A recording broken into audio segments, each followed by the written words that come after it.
Torej, danes uradno začetek volilne kampanje.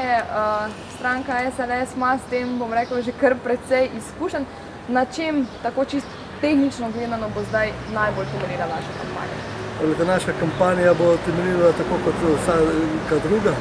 Predvsem bomo seveda šli med ljudmi, kajti mi smo ljudska stranka, imamo zelo razvito terensko mrežo, ne bomo pa seveda zanemarili vse ostale oblike, kot so letaki, plakati, družbena omrežja, Twitter, Facebook. Zdaj terenska kampanja, v bistvu na kak način bo potekala? Kakšne dogodke si lahko obetamo, mogoče tudi vsebinsko, na kaj boste dali največ pozornosti na terenu? Na terenu bomo največ pozornosti dali to, da bomo ljudem, naša terenska mreža je zelo široka in da bomo ljudem povedali, da mi imamo odgovore za prihodnost, se pravi, mi smo prava rešitev za izhod iz krize v tej državi.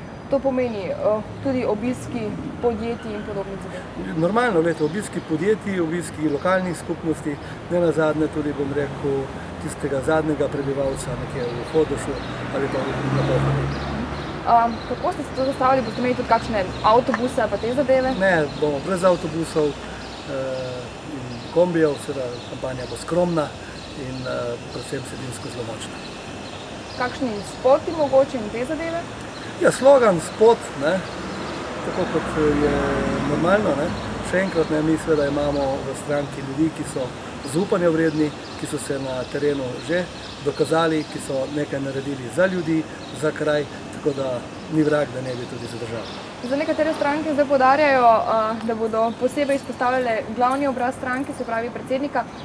Vi imate tu eno specifično situacijo, predsednik namreč ne bo kandidiral. Kakšno vlogo bo odigral na terenu? Ja, predsednik bo vodil stranko v tej kampanji, kajti predsednik je evropski poslanec, Slovenija je članica Evropske unije in jaz mislim, da bomo tudi nadgradili ta uspeh, ki smo ga dosegli na evropskih volitvah. Bo lahko uskladil svoje obveznosti v Bruslju? V kampanji vsekakor, potem pa tudi. Imate mogoče kakšne slogane te zadeve že izdelane? Ja, imamo, se pravi, nekaj sem že prej povedal, mi imamo zaupanje vredne ljudi in tako da je tudi slogan v tem stilu. Stroški, kako računate, koliko vas bo stala ta kampanja?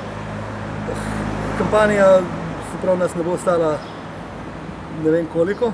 Okvirno vsote bo seveda morali potrditi še in program finančni organi stranke, tako da sedaj se še o tem ne bi povedal, to bo jasno v torek. Vsekakor pa bo pod polovico tistega, kar je zakonsko dovoljeno. Imate mogoče v mislih kakšna presenečenja v tej kampanji? Imamo in boste tudi seznanjeni o njih pravočasno, kajti če vam jih sedaj povem, potem ne bodo presenečenja.